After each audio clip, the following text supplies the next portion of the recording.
Hello everyone, চলে এসেছি তোমাদের বন্ধু অনুসুয়া। তোমরা কেমন আছো? আশা করছি সবাই ভালো আছো আর সবাই ভালো থেকো।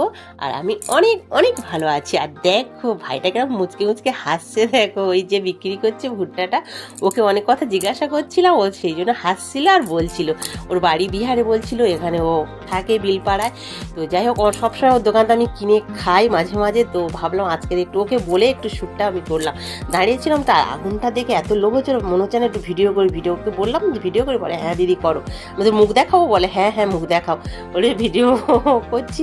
আর কে কে খেতে পছন্দ করো বলো তো? এটা শীতের সময় বেশি পছন্দ হয়, কিন্তু এখন তো সব জিনিস সব সময় পাওয়া যায়, তাই না বন্ধুরা?